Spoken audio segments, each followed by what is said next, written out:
today's video, I'm going to be showing you how to do a repeated seamless pattern on digital illustration on Procreate.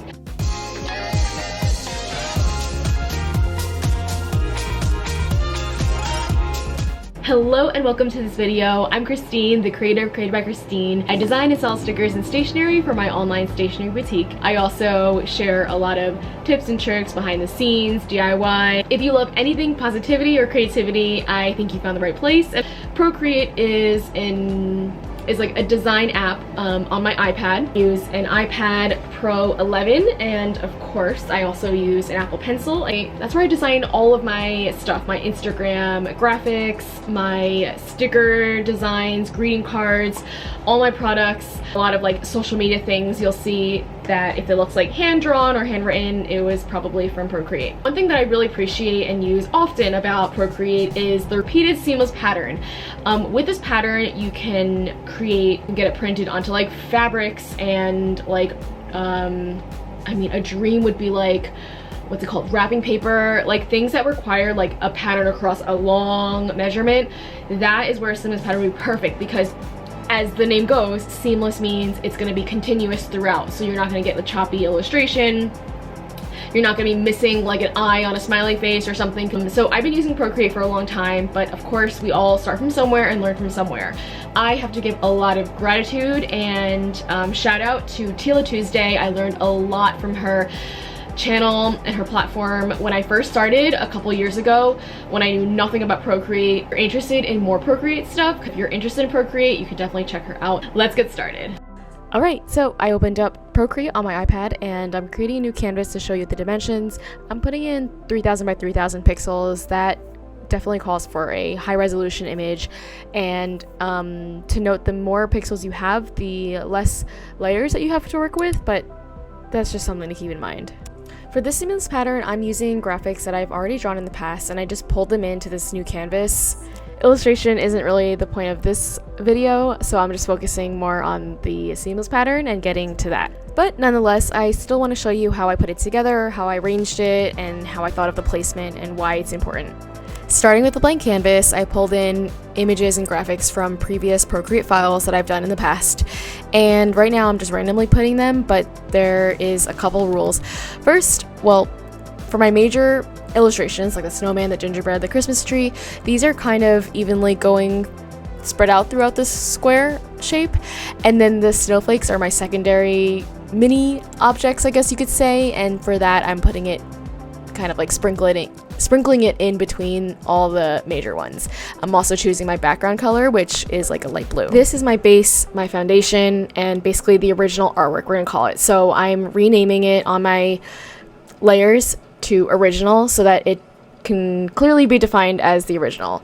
I duplicated the original artwork and I'm renaming that pattern. So you see there's original, which has a bunch of layers, and then the pattern, which is the compressed one, and that's the one that we're gonna work with. This is my main pattern. I'm starting with just a couple graphics, and it's a square. I can show you that the canvas file is 3500 pixels by 3500 pixels, DPI 300, and it's a CMYK finish.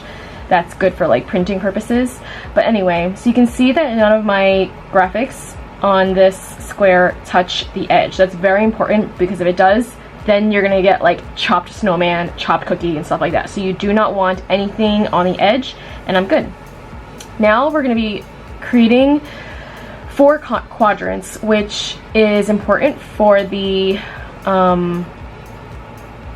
seamless pattern process. So first you'll create a new layer, and we can rename it layer 1, and it can be any color, and I'm just going to drag and drop. So you're going to click select, and down here on the bottom left is something called snapping. Hopefully you can see it, snapping here, and if you click on it, you need to make sure that it's toggled on, because snapping basically gives that like magnetic snap, as the name says, that feel to it. You can see like once it hits something like even, like this quadrant, you see the yellow lines, the 4 quadrants kind of come up. So then you let go and release. You know that it's exactly 1/4 of this square. Then you're going to do the same, add a couple more times. You're going to add another layer, and I'm going to choose a different color so that it's easy to see. But same thing, you're going to select it, your snapping's on, and you're going to now make your quadrant 2. Uh-oh. See, this you do not want. I don't know how that happened actually. Let me fix that. Okay, see? Much better. It's really important that you let go exactly at the snap of the 4 quadrants. You saw those yellow lines? So again, you're going to do the same thing. I'm going to call this quadrant 2. You're going to do the same thing with quadrant 3. You guessed it. So random color, doesn't really matter. It's just helpful to see. And see, this is not good, but this is good because I can now see the snapped lines. So release it, and I'll rename it to just illustrate that this is quadrant number 3. And you're going to do it one more time for quadrant 4. Any random color, select it. Now we're down at the bottom right for quadrant 4, and we've got those yellow lines, which is amazing. And letting go, and you can see that they're all exactly, like, they're not overlapping and they're not touching, but they're just perfectly aligned. So there's that. So you have quadrant 1, 2, 2, 3, 4. Now we need to kind of cut and divide the layers. So you're going to go back to quadrant 1, select it, go down to this heart, save and load, and add the plus sign, and now this is the selection 1. Do the same for all of them. I'm clicking on the green, which is quadrant 2, select, and save and load. Now I have selection 2. Repeat for quadrant number 3, click on it, select, the heart says save and load, plus sign is quadrant 3 is now selected here. And you can see everything else is grayed out, this one is not. That's how you know you're selecting the right one. And of course, we cannot forget the last one, so select it, save and load, and now we have that saved and loaded. Okay, then, weird, but you delete it because we don't need these weird colors anymore. We want to work with the actual pattern. So, pattern is still normal, I didn't change anything about it, it's still not touching the edges, we're good. This is the part where you're going to want to divide it into quadrants, and I'm going to show you how now. So you're going to click on the layer, click on select, and now you'll go back to save and load, and then we want to first cut up our first quadrant. You can see it's selected, everything else has like the diagonal lines. Then you go to the wrench, under add, you're going to do cut, then paste.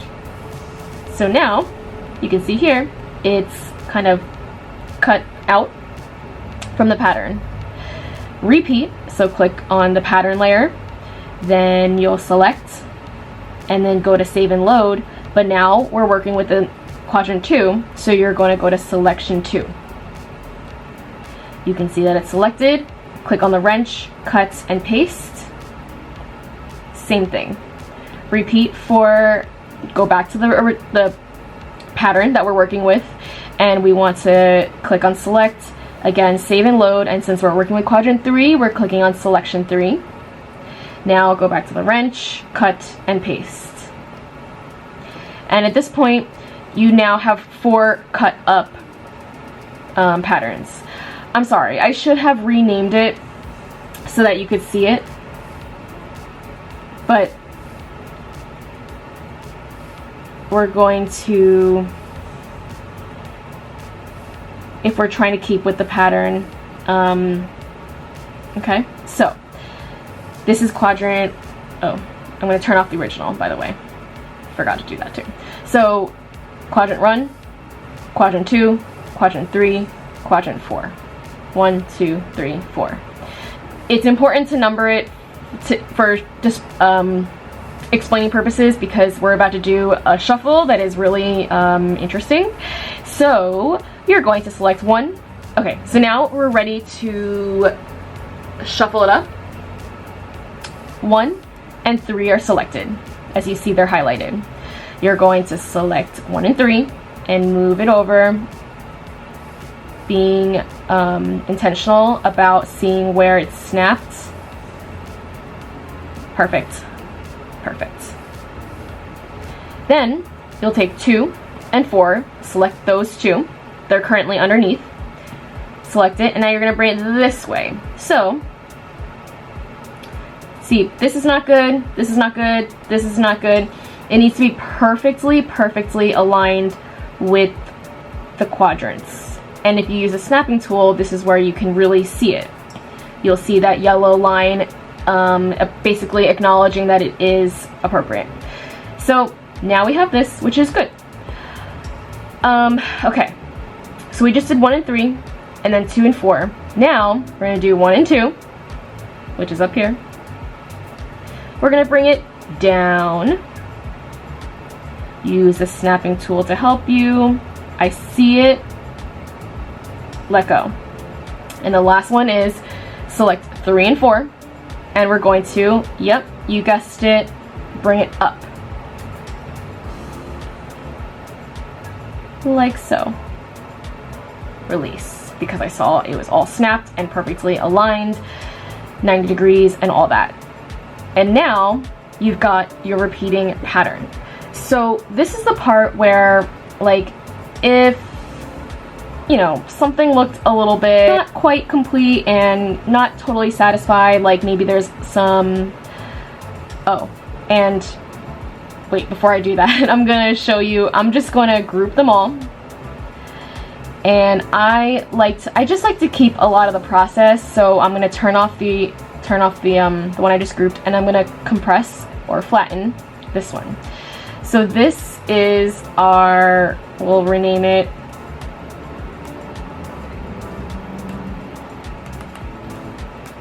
Seamless. Yay! Okay.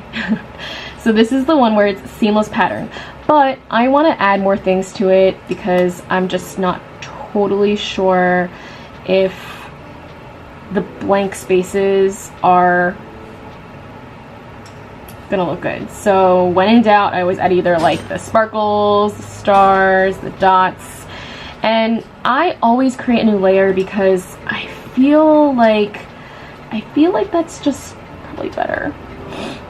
So I've got a little star stamp. I don't know if I like that color. I think I should just go back to the original light blue. And just gonna place them where there's like empty spots. Oh, but big tip, do not put it at the edge. It's a big no. So you can see I'm just putting them somewhere inside of the design. Okay, so this is the fun part because now I have this brand new one, which I'm gonna rename Final because I think it's good. I think it's the final. Yay! Okay. So in my final, I have the seamless that we did all those switching up the quadrants, but also my dots and my stars. You could totally just compress it, but I, like I said, like to keep things, you know, I like to just like document all the progress. So this is the final, and we for sure can compress it and flatten it, and you know, that's that. So this is the fun part. Ready? We're going to be selecting it, this whole thing, and oh, you know what? If I turn on the background color, it'll be easier to see. I'm gonna put a random like neon color so you can see. Okay, it's gonna help you see. So this is the seamless pattern, and this is where the magic happens. So are you watching? Are you watching? Here we go. Quadrant 1. Boom. We want to duplicate it. Now, bring one over here. Yay! Do you see how the tree and the snowman are perfect? Perfect, perfect, perfect. Got these two. I'm going to group them because I want to group it together so I can just duplicate it, because now that this little strip is duplicated, I can select it and bring down the duplicated one down here, and we're gonna see those holly leaves connect. See, note that this is not okay. We cannot see any of the neon stuff. This is not okay, this is not okay, but perfectly aligned, 90 degrees and all of that. And take a look at all the seamless patterns. Oh my gosh. And finally, I'm gonna group them all together, and we just made our seamless pattern. So you can literally, like, for the rest of eternity, keep duplicating it and keep repeating it, and it's always going to be perfectly, like, this is perfect. Yay! It's so cool. We just finished the repeating seamless pattern for the holiday design. It turned out really great, I must say. And I'm excited for you to try it too, because it is so satisfying and feeling like the success of making the pattern. My critique with this would be, and I'll like maybe, here, I'll screen record it actually, so that, okay, so I'm screen recording it as I talk through with you on this. So I think it turned out great. Everything is what it's supposed to be, repeating and seamless, and it'll go on perfect. Like, you're not missing any, like, no one has like 3 eyes or 1 eye or something like that. We're good. However, I would say I feel like maybe this, like, there's a little bit of blank space in this area, because like I don't know if I love 2 snowflakes next to each other, or like, yeah, just like in general, like all the places that have the 2 snowflakes, that repeating part, I should have put something else a little bit more major there, like a different holly item. I don't know, like an ornament. No, I already have an ornament. Like Santa or a reindeer or a penguin or something, another image basically to kind of fill in that space there. But other than that, it's not bad at all. And maybe for YouTube. So we just made a seamless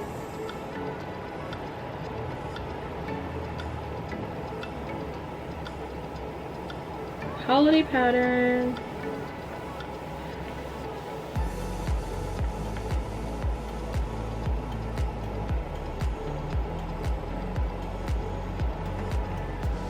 Woohoo!